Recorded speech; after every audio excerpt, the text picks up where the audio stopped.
What's the situation here? You're taking over. I've got to get my team ready to raid the warehouse. What about the EMP field? Still in place. Your primary objective will be to locate and disable its power source, probably an industrial-sized generator in a large building. I'll question some of the locals. I ordered the civilians to take cover a block south of here in the Free Clinic and at the Underworld Tavern, down on the corner. Maybe I'll start with the tavern. Why'd you have to clear the street? There's still a heavy NSF presence in the streets, and we're taking some fire. We could use your help if you get the chance. Maybe I'll do that. If you need any extra equipment, here's the key to my place at the Ton Hotel. Check the secret closet. Remember? The keypad's behind the painting. Just like the movies. Second floor, right?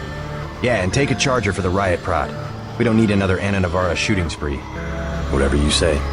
And JC, we'll be waiting for you to take down that EMP field.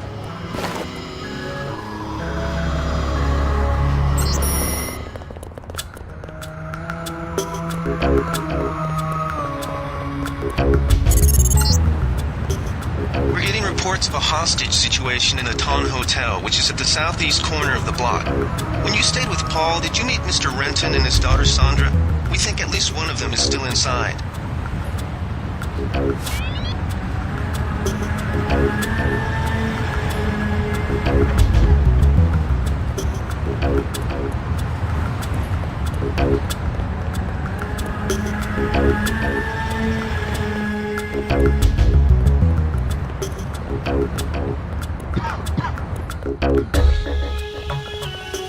Do something, man. They're gonna kill him. I checked his pockets. You don't live underground and not have one of Charlie's cards. Make him take off his shoes. I just sleep down there. What'd I do?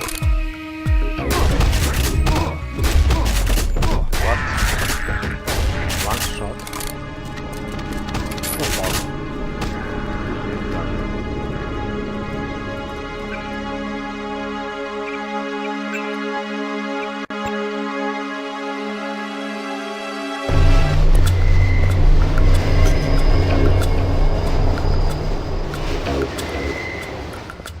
What's the situation?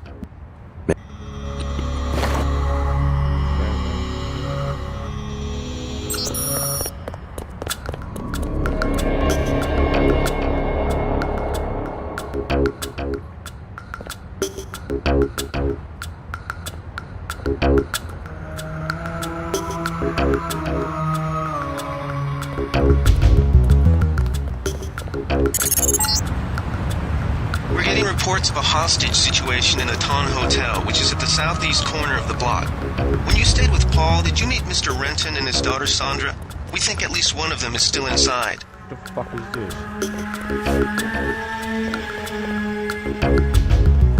What is this? Doesn't make sense.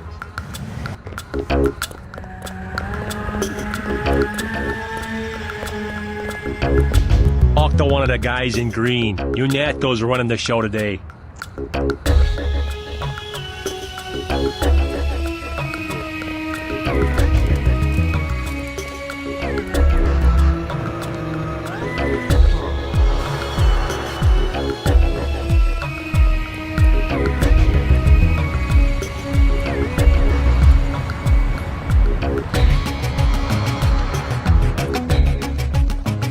Do something, man. They're gonna kill him.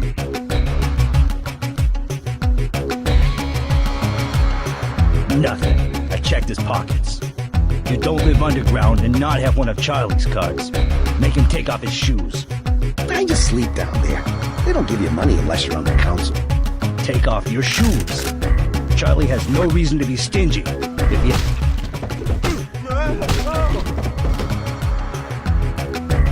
Did you see that? Yes, It was uncalled for. You mug people, great. You need the dough. But you show some respect. What were they after? Especially when it's your ally. They came to us. They wanted an underground base. So those guys were NSF? Yeah, the NSF gives guns to anybody who wants to fight. A lot of people just take the guns and do what they want. So the terrorists are based in the subways? The sewers? They need to move some kind of secret equipment. Our tunnels are like the crossroads. Tell me how to find this base, and I bet I can get the NSF off your back. Underworld. Just remember that word when you see Curly. He lets people in.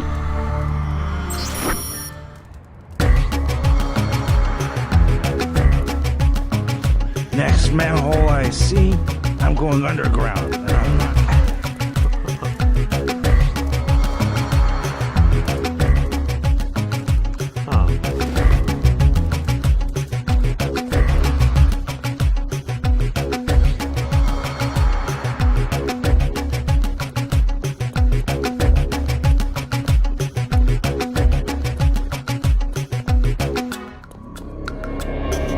Back off, man.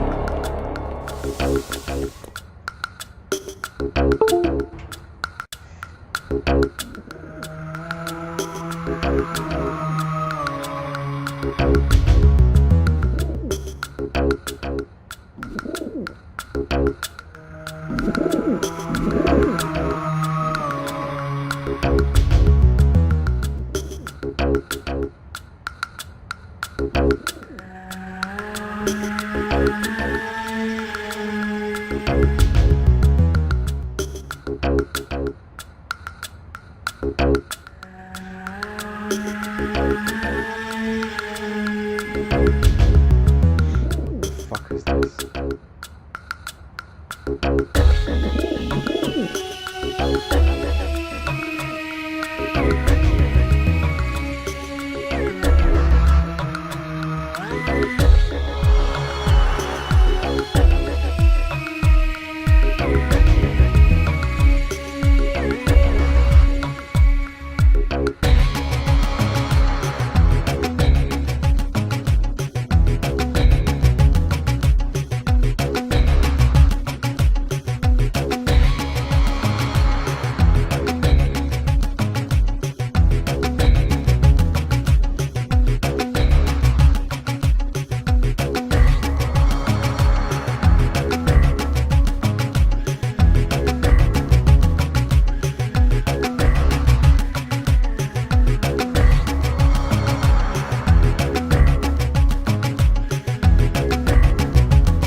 What on, dude?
Watch it, JC.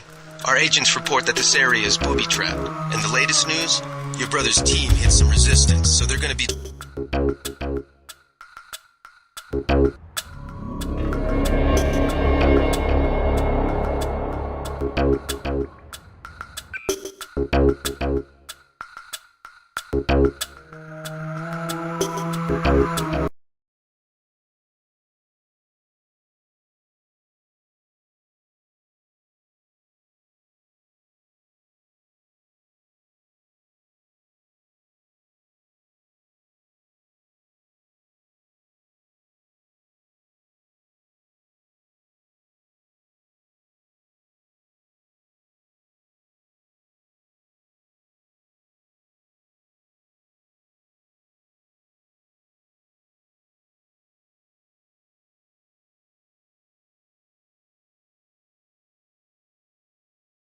You either die an anime fan, or you live long enough to see yourself become a manga reader.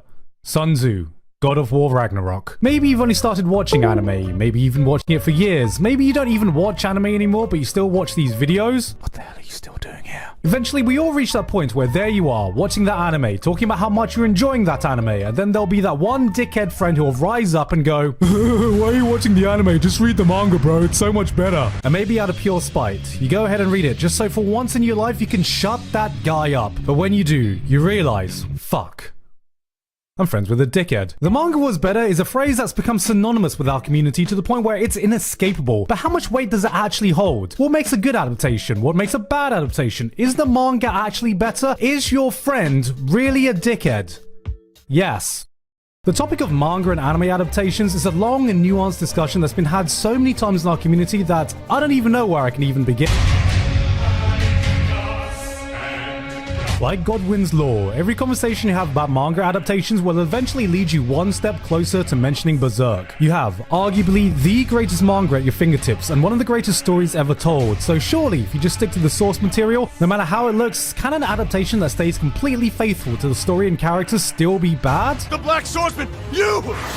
Yes. Berserk 2016 is the benchmark of everything that can go wrong in an adaptation. It's the boogeyman other mangas tell each other when they're sitting around at the campfire. If you're a bad boy, the Berserk monster is gonna come visit your animation studio. No, Daddy, please, I've been a good boy. Please, give me a good adaptation. Yeah, well, tell that to Promised Neverland over there. But adaptations don't nearly need to be as bad in this order of magnitude for the manga to be better. In fact, Berserk has not had one, not two, but 3 chances to get it right, with all of them having their own shortcomings we see with a lot of other adaptations. The movies had updated animation, some beautiful scenes, but sacrificed precious time building up its cast of characters. So many anime have had the dilemma of, okay, we only have a certain amount of runtime, so do we focus on those big climactic moments or a quiet scene with the characters? Fuck it, get rid of all those quiet parts, not realizing that it's those nuanced character scenes that make those big moments hit so hard in the first place. Ironically, the best adaptation Berserk got was its first one, which is only really held back by a fuck you cliffhanger ending and animation that can rival a PowerPoint presentation. It's still a really good anime because, well, it's fucking Berserk. But here's the real question. Can I definitively say that even though this is a good anime, it does enough to warrant a watch over just solely reading the masterpiece of the manga?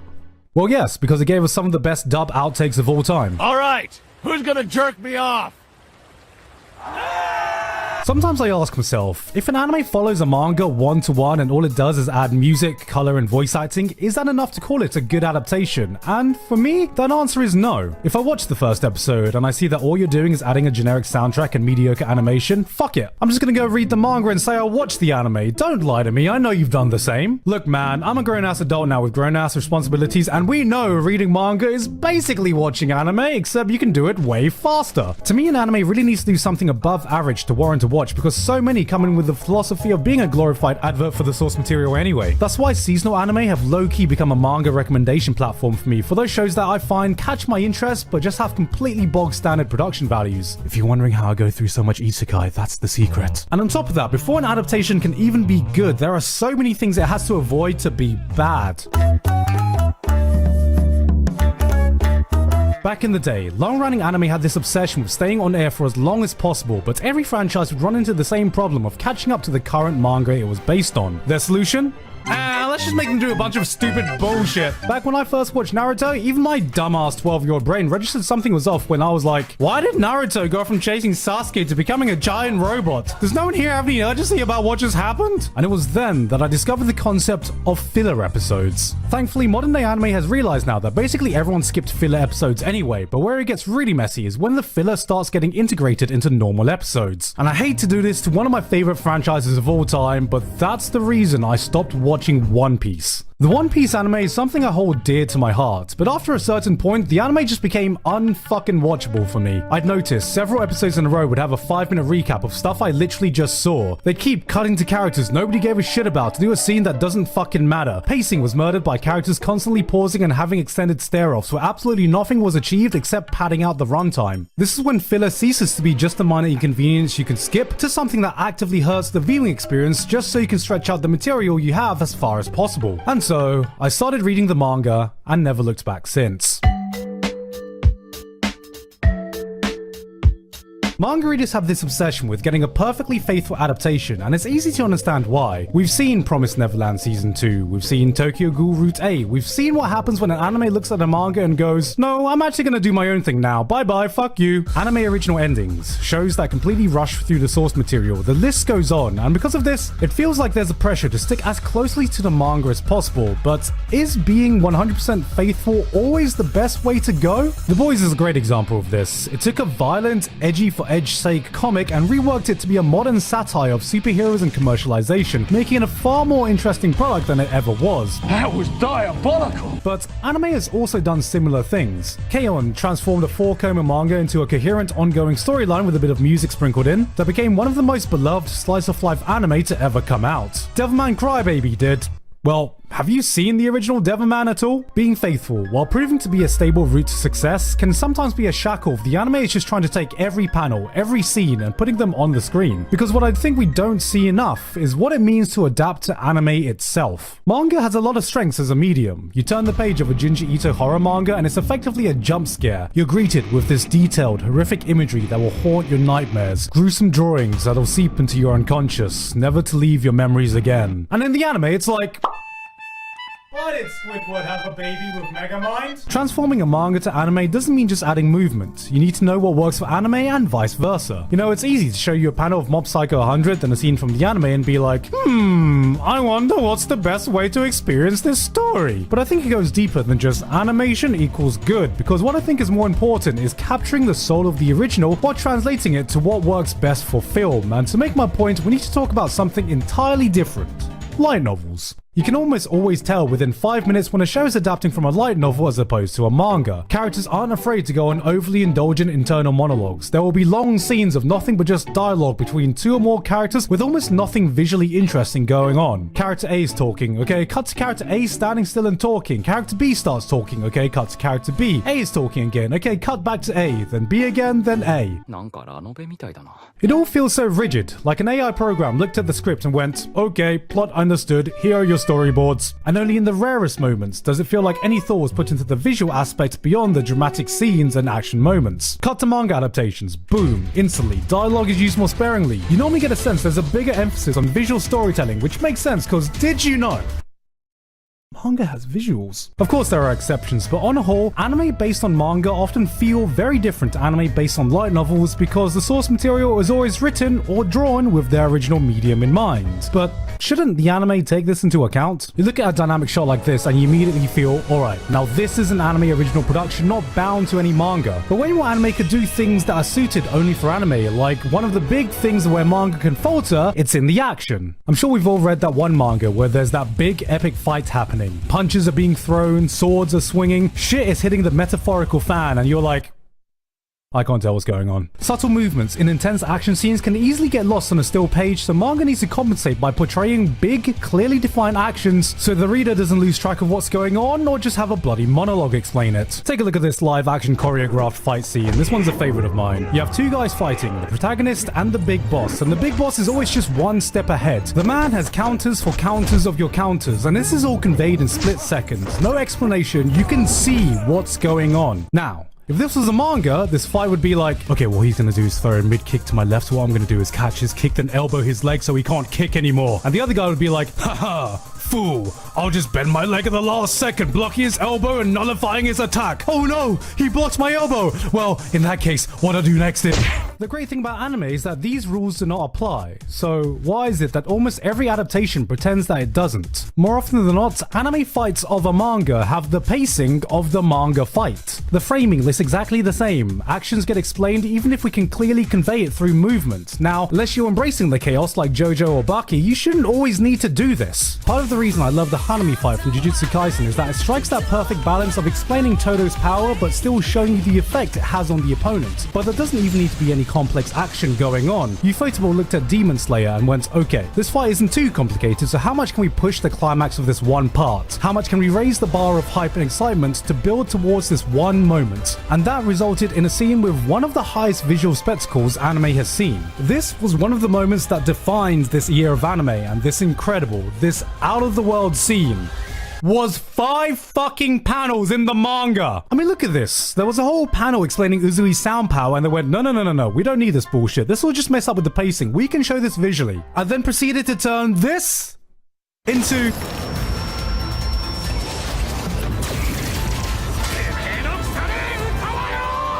Motherfuckers might as well have just turned water into wine, but this isn't limited to action scenes either. One of my favorite scenes from Naruto comes from a moment with Shikamaru. Spoilers for Naruto Shippuden, if you still care about that. Shikamaru has just lost his team leader, and they're all in the process of mourning. Randomly, his father invites him to play a game of shogi, which isn't too unusual for the two of them, and in 2 minutes of one single unbroken shot, his father slowly lectures him during the game. First, it starts off pretty calm, but as the words get harsher, you can see a shift in their body language. Shikamaru's emotion starts bubbling. The tax from the shogi board continues. It never cuts away. You feel every bit of awkward silence, every unsaid emotion in the air. The pressure builds up until eventually... And in that moment, his father has given him permission to let out all the pent-up feelings he's been holding on inside. He's finally allowed to mourn. This scene is amazing. It's a masterclass of cinematography and visual storytelling, and it is not in the manga at all. Yeah, by the technical definition, this is actually filler. It's shit like this that shows you what can happen when you start treating anime like anime. A scene like this would have never worked as well in manga form, but with a different approach, you can take what a manga tried to convey and translate into something only anime can do. Berserk, Vagabond, Uzumaki, Goodbye Eri. These masterpieces of manga work so well because they are manga and fully utilize their medium to the highest potential. You can turn to some of these panels and it feels like a painting. You can pause the page, analyze every little detail, every single scratch of the pen the artist etched into this page. You can take that moment to just take it all in and marvel in the moment for as long as you need. And in the anime, it's like, oh, hey, that's a pretty background, it's gone. This is just an inherent difference in the medium, and the only chance an anime will ever get to adapting these works well is if it can actually play to the strengths of its own medium, rather than trying to emulate the strengths of another, which is so goddamn rare. Is the manga better? Honestly, yes. Most of the time. So many more things can go wrong before they go right. You need to have the right production, the right resources, the right time to make a good adaptation, and even then, if it doesn't do enough to go above and beyond, a lot of us are probably going to end up picking up the manga anyway. But the reason I'll never stop being an anime watcher completely is because when an adaptation does get it right, anime can elevate a manga to heights it could never reach by itself. When you get a truly special adaptation that you get to experience for the first time on screen, it is a magical experience I will never stop chasing, no matter how many mediocre adaptations I need to sit through. And the guy's still a dickhead. Hey guys, hope you enjoyed that video. Guys, it is that time of the year again. We are coming up to the end of the year, and yes, I am currently catching up to all the anime I missed that has aired in the past year, and gotta say, I'm looking forward to it because there's a lot of shows that I'm looking forward to watching all the way through. So yes, I am working on my best of 2022 anime of the year, so keep a lookout for that, probably within the new year. I'll probably have another video out before then anyway. Anyway though, that's it from me today. Hope you're getting your Christmas shopping done right now. I've been Giguk, and I'll see you all next time.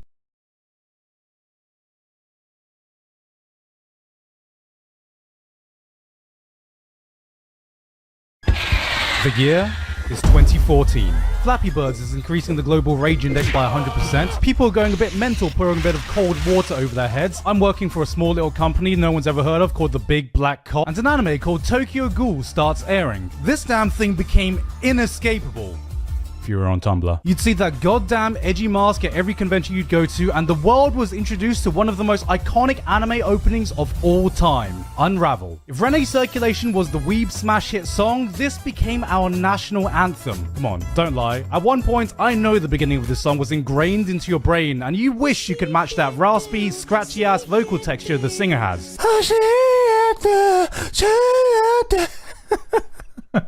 You're welcome, headphone users. While the anime didn't exactly explode onto the scene, it was one of those shows that wormed its way into anime pop culture within the last 10 years. Shit's the 8th most popular anime of all time on MAL, behind Naruto and above Demon Slayer, with the manga comfortably sitting at number 5. You've seen memes and manga panels from Tokyo Ghoul spread around, most likely this one, which you know is from that famous scene in the manga where I think Ken Kaneki said, "I am the Tokyo Ghoul."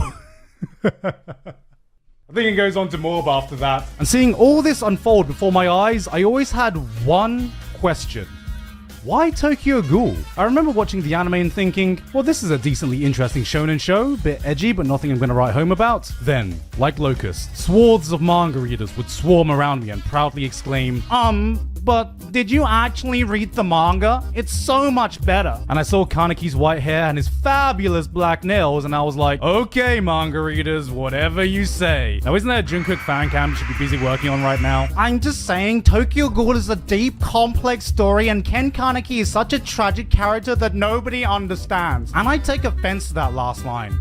It's a Jimin fan cam I'm working on, actually. And so 8 years later, way past the point anyone still cared about Tokyo Ghoul, I thought, maybe it's finally the right time to actually give this a chance. Hiding in the underbelly of society is the secret world of ghouls. Carnivorous monsters that may look, act, and sound exactly like humans, except they are stronger, faster, have superhuman abilities, but most importantly, they have a hunger they need to satisfy. One that cannot be quelled by normal food. It's a hunger that is only satisfied by feasting on the flesh of humans.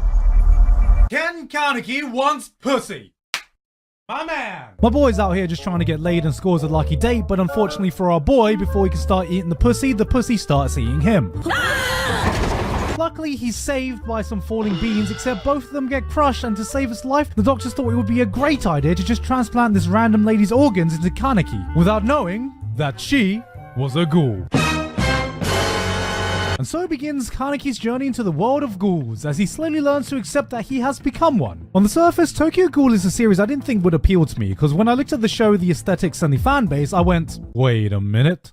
Ghouls are just reskinned vampires. This is a vampire series. I'll be honest, I'm just not a big fan of vampire shows. Sure, there are definitely some cool ones, but a lot of the times it's just not my vibe. Especially the ones I see that have dark, sexy, brooding men. Oh, just look how hard this guy's angsting. Oh, he's so mysterious and sorrowful. I bet he doesn't have any hair in his nipples. I call them Tumblr shows, which, seeing how popular Tokyo Ghoul got on there, just reaffirms my preconceptions, because you gotta admit, some of these aesthetics radiate I'm 14 and this is deep energy. The type of show with a fanbase you wouldn't be surprised buying a jar of corpse husband's bathwater and posting images like, there are two wolves inside of me.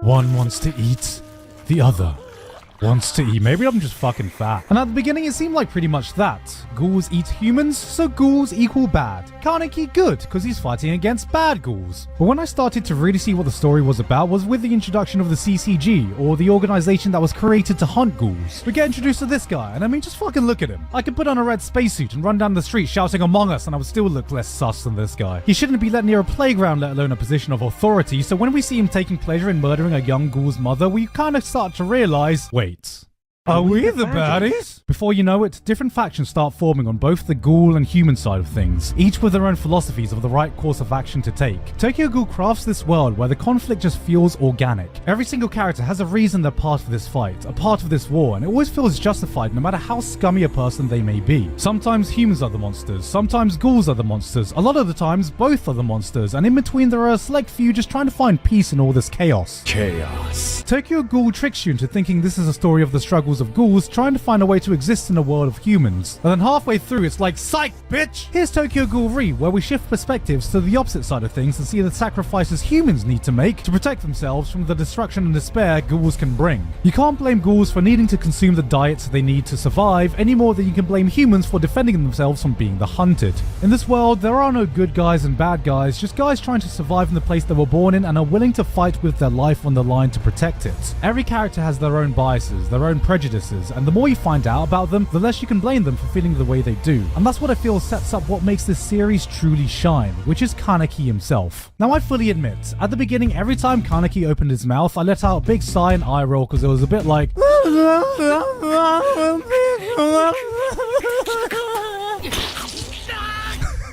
But as the series progresses, you see that he's the perfect character to carry you through this story. He's someone who's born as a human that was turned into a ghoul and as such acts as the perfect middle ground between the two worlds. Here is someone who sees the twisted, unfair, broken world for what it is, and because of that he's in a constant internal battle with himself, unable to fully let go of his human side, but unable to fully accept his ghoul side. There are two wolves inside of him. Sorry, couldn't resist. The dynamic of Kaneki's internal struggle is to me what made this manga so compelling. Little by little, you get to see the transformation of this naive, young, whiny, annoying brat become a symbol of the two sides he represents. Tokyo Ghoul is Kaneki's story through and through, and seeing his journey and how it ties in thematically with the story being told, by the ending of Re, I could absolutely see why he became one of the most iconic characters in the world of manga. All this just because Ken Kaneki wants pussy. One thing that absolutely stands out is the art on display here. You can see Sui Ishida starting off a bit rough at the beginning, but as the series goes on, you can really see him coming to his own. Not only resulting in some legendary panels, but just becoming an absolute master at being able to portray a person's mental state. Kaneki's internal conflict wouldn't have hit nearly as hard if the manga wasn't able to so skillfully convey the raw mess of emotions people can go through. Dialogue bleeds in and out of speech bubbles, paneling loses all sense of structure, the page breaks down just as much as the characters do. When Ishida wants to show you a character's inner thoughts, you don't just see it, you feel it. One of my favourite moments is when they introduce the concept of each CCG officer having to write a will and testament before they go off on a dangerous operation, just in case. And we spend some time just seeing a few people's different approaches. Some send a final message to their family, some just detail who gets what assets. Then we zoom in on one fresh-faced guy who's having trouble writing his. He seems nervously enthusiastic about the operation that's about to take place, and so he ponders and eventually writes the message he wants to before we turn the page to see this. And you understand everything you need to know about what's going through this man's mind. This is why the manga is held in such high regard, but improperly handle this material and you can very much easily misconstrue what makes this manga stand out. So, you know what? Let's talk about Edge. No, not that one. Not that one either. There we go. I'm not gonna lie, one of the biggest things that put me off Tokyo Ghoul initially is that judging from the anime and the fan base that follows it, it just seems like it's trying a bit too hard to be edgy. I think this post I found sums it up perfectly. Why do people think Tokyo Ghoul is an edgy anime? I had to ask this after I saw Mother's Basement Tokyo Ghoul video, where he said Tokyo Ghoul was edgy and that he'd rather watch Akame ga Kill. This triggered flashbacks of how my friends would say only Tumblr, emos, or people who shop at Hot Topic like Tokyo Ghoul. I don't fall into any of these descriptions. But I do use Tumblr sometimes.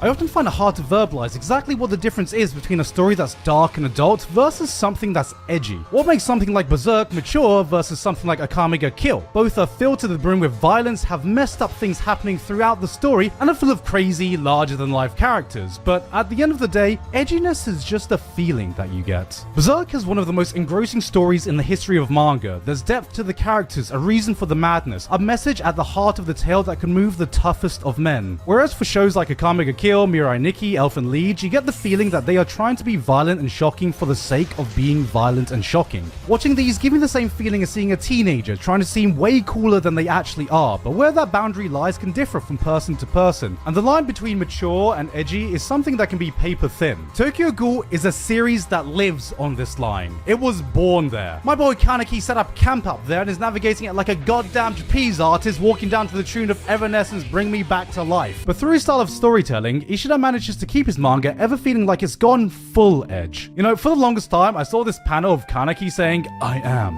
tragedy," being passed around on the internet, and I was like, oh, cut my life into pizza and give me a plastic fork because this edge is slicing me up. You know, I can't deny, with this aesthetic and style, out of context, this line of dialogue seems to fit perfectly. But it was only after reading the manga did I find out that this is a bloody parody edit. Kaneki doesn't say anything like this in the series, but it shows that all it takes is changing a few words, a few lines of dialogue for Tokyo Ghoul to fall right down there into the depths of Edgeville. I felt that Ishida managed to avoid this when I was reading the manga, but in the anime, that definitely wasn't the case. And to properly portray my point, I gotta talk about one of the big early turning points in the manga, so if you haven't seen up to the ending of season 1 in the anime, then I'll be doing a spoilery timestamp on YouTube so you can skip ahead. Early on, Kaneki gets kidnapped by a powerful ghoul named Jason who would put him through a living hell. At the time, Kaneki still very much viewed himself as a human, unable to accept his ghoul side, and it would be this that completely breaks him. For 10 long, grueling days, Jason put Kaneki through some of the most unimaginably horrific torture nobody should have to experience. Body parts were cut off. A centipede was allowed to run rampant inside of Kaneki's ear. His fingers and toes were cut off so many times that his nails turned black from the constant regeneration of his limbs. And over time, his hair slowly turned from black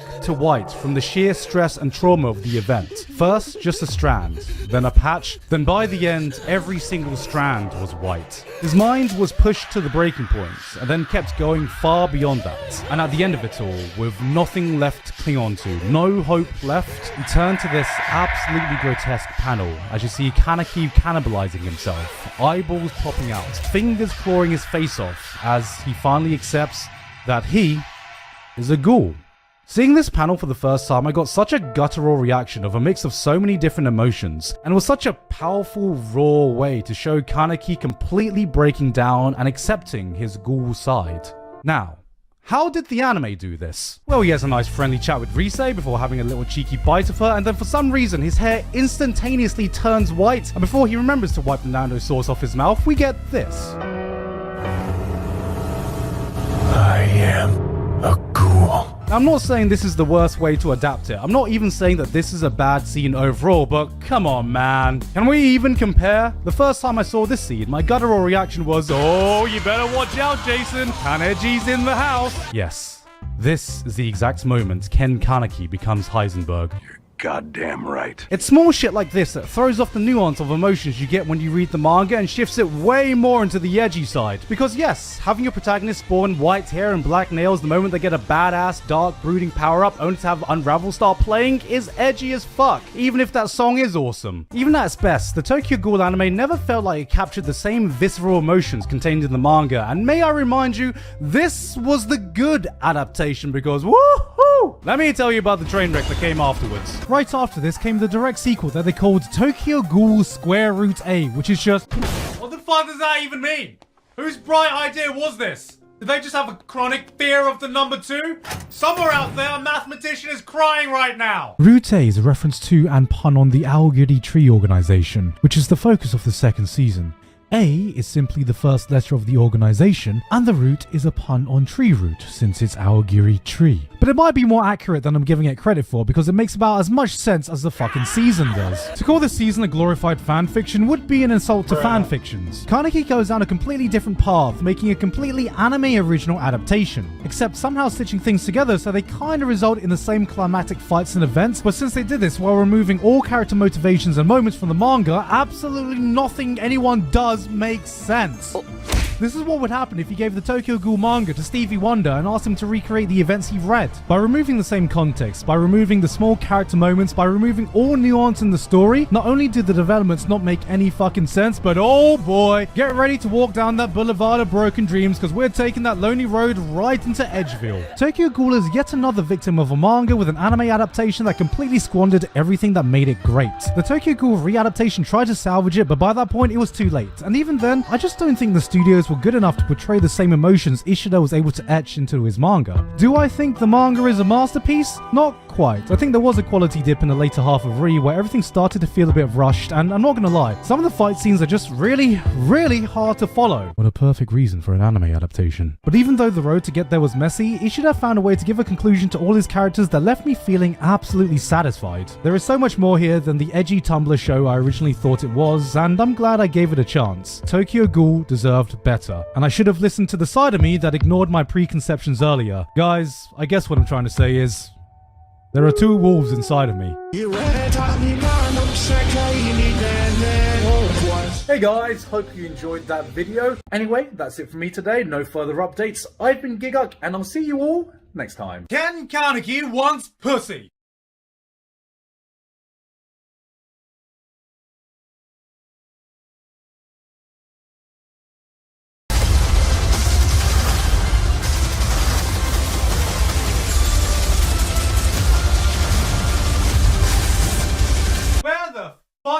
come from? Seeing the explosion of anime in the past 10 years was bloody exciting if you were an anime fan before. Suddenly, this niche little medium you loved was starting to get noticed by a wider audience, and that was a good thing, because this must have meant so many more great anime that would have never been made before might just be on the horizon. The small, fan-run companies we followed got an injection of money they needed. Big players were starting to get into the game. There was so much potential for cool projects, so much promise of the medium being taken to the next level. It was hectic, it was exciting, the possibilities seemed endless, and what did we get? We've been preparing our whole lives for this day. One thing we did get was more anime, but that didn't necessarily mean that was more great anime. The shows you wanted to watch were split across a million different streaming platforms, and some of the shows you were excited for had all their possible hype killed when the wrong platform picked it up. This wasn't on the fine print of the expectations we had, but every so often there comes along a project that makes me remember, alright, maybe anime getting worldwide recognition wasn't such a bad thing after all.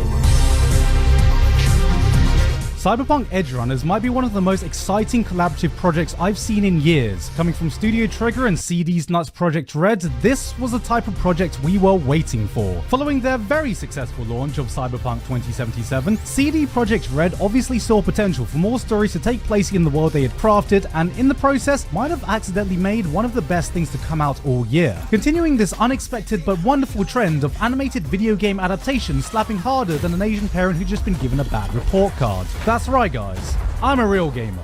Not because I play them, but because I watch them. Cyberpunk Edgerunners is a canon side story in the Cyberpunk 2077 universe, taking place in the future in the dark, gritty, violent dystopia nightmare called the United States of America. I mean, Night City. David is a kid just trying to survive in the city, attending a prestigious school being supported by his mum despite her struggling income. But after getting into a massive car accident, David comes to find his mother has passed away because she couldn't afford proper healthcare. Wait a minute, guys, that was a joke. That was a fucking joke. You weren't meant to take that seriously. From there on, he has to resort to a life of crime, meeting Lucy, a skilled cyber hacker, and her fellow gang members. He joins their crew, taking on missions so they can survive together in the underbelly of Night City. Alright, guys, I've got a confession to make. I am not actually a gamer. I lied before. I don't play video games. Think you can get away? Shut up. I hadn't played Cyberpunk 2077 yet, and my only prior knowledge about it was that the game was a little buggy, so I went into this completely blind, and while I'm sure I missed some Easter eggs here and there, it did not ruin my enjoyment at all. The world of Night City is stunningly brought to life under Trigger's eyes. Neon lights illuminate the concrete jungle with a fluorescent color palette. You can smell the stench of stale piss reeking from the back alleys. Every random passerby feels like they have a story to tell. I think people forgot that beyond the glitches and T-posing, CD Projekt Red actually crafted a truly vibrant world with so much potential for interesting stories to take place. Edgerunners might not have Keanu Reeves, but it does have this guy. I do not pay you to think. I pay you to check the boxes off my list. Wait a minute.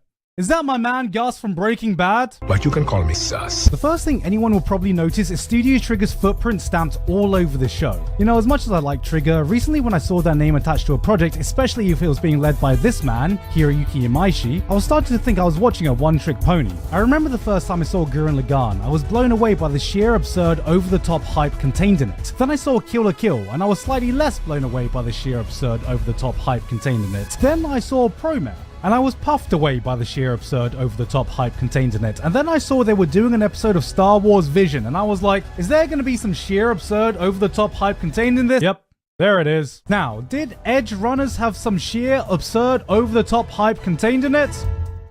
Yes, but it was actually kind of muted in comparison to all that other stuff. I mean, this may look ridiculous to you, but this is just a standard driving experience in India. There are still flashes of that classic balls-to-the-wall Trigger hype, but I feel like they had to restrain themselves a bit more than usual due to this being a canon story in a pre-existing universe. But because of this, they needed to find more creative ways to up the ante aside from going into space. Going into space. Going into space, or my personal favorite, going into space. And I feel like by restricting them, you got to see a whole new side shine through. Oh, for fuck's sake. This, in my opinion, is one of their best looking shows to date. The gunplay on display is absolutely insane. David has this special ability to go bullet time, creating an army of after images for every movement that he makes, which melts my mind every time I see it. But most notably, this is the first time I've seen them tackle an old school hyper-violent show, and you could tell they had so much fun breaking all the shackles that usually limit them. Bodies get blown apart in an explosion of bright red blood, intestines go flying out, bits of skull and eyeballs rain down with every shotgun blast. Seeing this type of hyper-violence being being done with the Trigger flare was a brutally beautiful sight I didn't know I needed until now. Trigger were already the masters of giving their shows a unique visual identity, but I feel like even here, everything was polished and sharpened to a level even further beyond. I remember the first time I booted up Persona 5, I was enamored by just how much work must have been put into its aesthetics. The striking color palettes, the battle animations, the text messages, even the individual menus, everything down to the smallest details seemed to be meticulously crafted to fit this visual style. It was just so fucking cool, and this is the exact same feeling I get when watching Edgerunners. Every frame is oozing with a visual flair most shows could only dream of achieving. There were some scenes with so much going on, it felt like my brain couldn't process all the stimuli it was receiving. This wasn't the rule of cool. This was the rule of fucking cool, and it was so refreshing seeing this team's insane creativity being pushed to a level I hadn't seen before. Then we got the soundtrack. You know how in most anime you got your normal background music, then during the season finale or some shit, it'll hit you with a special insert song they've saved up just for this moment, and it's beautiful. It elevates the moment, and it kind of feels like it turns the scene into a narrative music video. Yep. Cyberpunk has that for like every episode. This OST is just overflowing with such fantastic tracks that at some point I feel like they had too many to work with. There'd be a throwaway scene of just two characters talking and I'd be like, only gonks talk down to others. hey, shut up for a second. Can we turn this music up? The song's kind of a banger. From synthwave to metal to electro to fucking reggae, so many scenes felt like I was watching a stylistic music video. It was like I was watching Fooly Cooly all over again. And then there's the writing. So you guys are cyberpunks, aren't you? Oh, they're mobbing! He's going full mob! Out of everything, this was probably the least strongest aspect, but I'm only saying that because everything else was absolutely stellar. Sure, there were some awkward pieces of dialogue here and there. I'm built different. Bro, I'm a different breed. Of what, a chinchilla? But honestly, everything was solid and did what it needed to do. I've seen a few complaints saying that there wasn't enough runtime and it kind of felt rushed, but I didn't get that feeling at all. To me, it didn't feel rushed, it just felt dense. This is 10 episodes, packed to the absolute brim. From start to finish, the series rarely gives you a chance to catch your breath. Shit's constantly going down, situations are always evolving, and while it would have been nice to have an extra episode or two with a bit of downtime here and there, never once did it feel like a major story beat wasn't earned. And yet, even through everything, they still found time to make a standout episode. Episode 6 might be one of the best episodes of anime I've seen in years. From the opening seconds, something feels off. The air feels heavy, you find yourself being on edge. Everything is draped in an air of unease and you can't put your finger on exactly why, like you're standing in the eye of an unseen storm. And what follows is a 20-minute psychedelic trip down into insanity that simply left me speechless by the end. It was an absolute masterclass of direction and cinema, and it's episodes like this that reminds me why the medium of animation is so fucking incredible. Even with a shorter episode count, it didn't affect how invested I was in everything. It's been a while since I've seen an ensemble that left such a big impression on me so quickly. Everyone feels memorable without feeling like they're just a walking trope. From looks to personality to attitude, each character is totally distinct from one another and have this group chemistry that's infectious. Maine walks in as the charismatic father figure of the group, David's that eager younger brother. Rebecca was one of the more minor characters, and yet with just a few scenes, she was able to leave a stronger impression than most characters do with hours of screen time.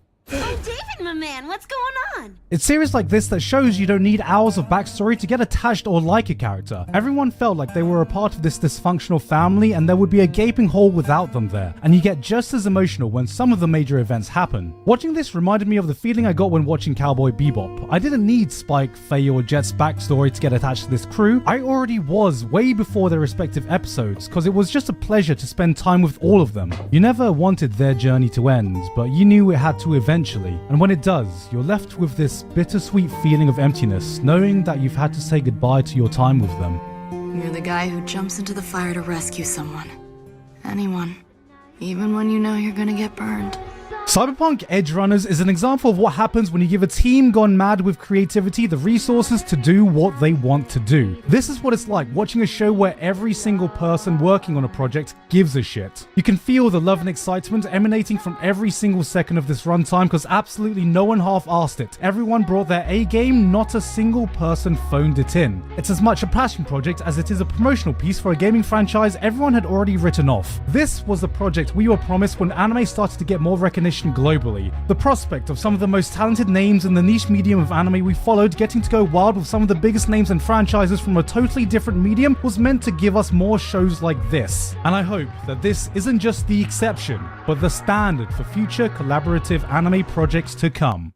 Bravo, guys. So what you want?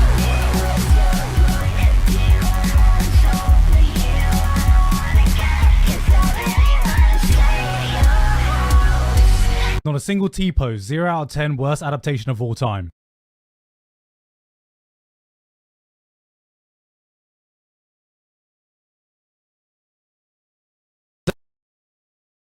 Welcome to Just Taste After Dark. How'd you? A pickle Rick. It's the funniest shit I've ever seen. Oh my god, I already went out. Well, for these. Good evening, gentlemen. Welcome to the After Dark set. And ladies, gentlemen, and Where did this energy come from? Dunno. You were literally just like, guys, literally right before you were like, all right. We had a curry again. Pickle Rick! Yeah! Let me enjoy the things I enjoy, Con, all right? Do you enjoy Pickle Rick? Love Pickle Rick. Why? Do you still find it funny? Yeah, do you still find it funny? Yeah, ironically. Yeah, that's what I'm saying. Boneless gang, rise up. I've never seen a man laugh harder at Pickle Rick as I have you, John Connor. Yeah, like in private. It's good. It's good stuff. How you guys doing? How you guys been? Pretty good. We just recorded another episode today. We did. That was good. We did too. It was an interesting episode. It was an interesting episode. We're not going to spoil it. So. Yeah, we're not going to spoil it, but it was. We find what we will say is we had a new guest on, and it was interesting. Yeah, very interesting guest. Joey's like shit angry. Whoa! Gravity! Whoa! Whoa! Whoa! All right, we good? We good? Whoa! The whole wall was moving. You know, oh, guys, it's an earthquake. It's an earthquake. The earthquake in Japan. Just move the camera. Whoa! So, Joey, do you want to tell us what we're doing today? Because I don't think even I know what I'm doing today. Because you're the one gamers. Yeah, we are going to play a game. A game. We're going to play a game or a quiz, or however you want to call it. We're doing a quiz where I'm going to test your guys' Japanese. That doesn't sound like a quiz. This is like, you know, when the teacher's like, guys, I got a fun activity. All right. What about a quick quiz? All right. And I'm just like, no, teacher, I don't want to be quizzed. This is just a test. Yeah. It's just call it what it is. No, it's a test. It's not a test. It's a game. Why is everyone saying I got drip? What? Thank you, guys. I appreciate it. I am drip. I'm the most drip on the podcast now. I appreciate it. Jesus Christ. You guys don't know what drip is. No, Joey is wearing longinus. He's wearing Ava. I'm wearing Ava drip. Longinus. What is longinus? Longinus. Longinus is an Ava reference. Yeah. Is it? The Spear of Longinus. It's the Spear of Longinus. Yeah. Oh, You've seen Ava. Yeah. Well, you have seen Ava. You know, it literally says Ava right here. Is it in the main series? Yes. Longinus? Yes. What is longinus? Longinus. It's a spear. The Spear of Longinus. It's the thing that kills Adam. Longinus. Longinus. What if it was pronounced Longinus? What if it was... Guys. Evangelion, all right? Evangelion.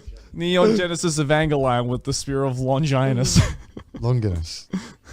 Longinus. Wait. Now I don't even know what it is. Longinus. There you go. Say it how it is. Is that like an actual reference?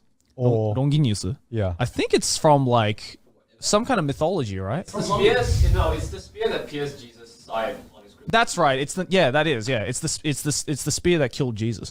Evangelion, is that like... Oh, Yusef the Smile, thank you for the 10 gift subs. 10 gift subs. Yusef. Oh, hell yeah. Yusef the Semite. Oh, the Semites. I totally read that as a smile. We got a $17 donation from Tokizo3. Where can I make a suggestion for guests for the podcast? And yes, he is British esports person currently living in Japan. Who? Why didn't they provide? Who is this person? Where can you make a suggestion? Literally in the donation box, where you could have not mentioned a name. You could have made the suggestion. That British guy who does esports commentary in Japan. Get him on as a guest. I'm not going to tell you who it is, but just you should get him on. Yeah. But Joey, tell us what we're doing today. So today I printed out. You guys know what the JLPT is?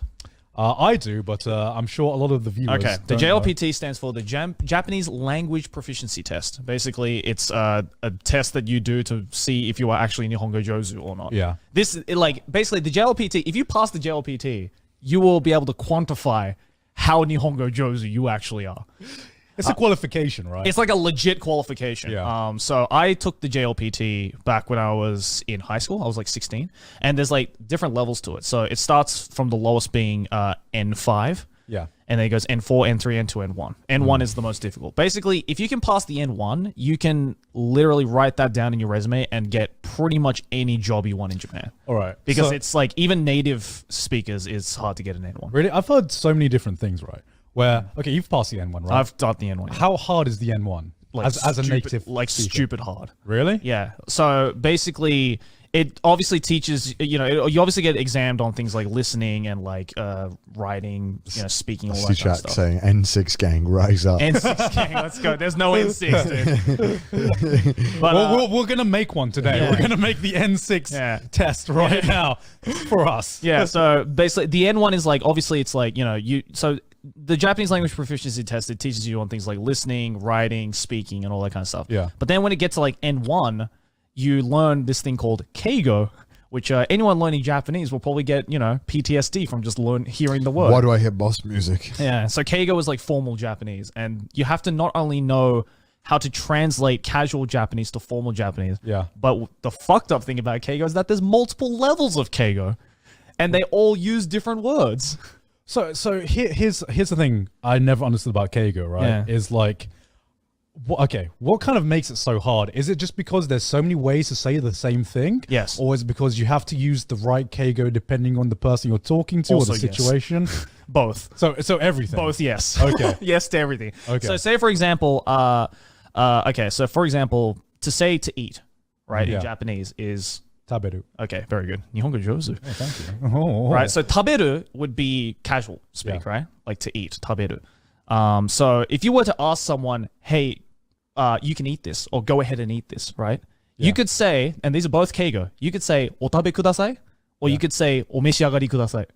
They both mean the same thing. They both mean, go ahead and eat, but they're two different levels of keigo.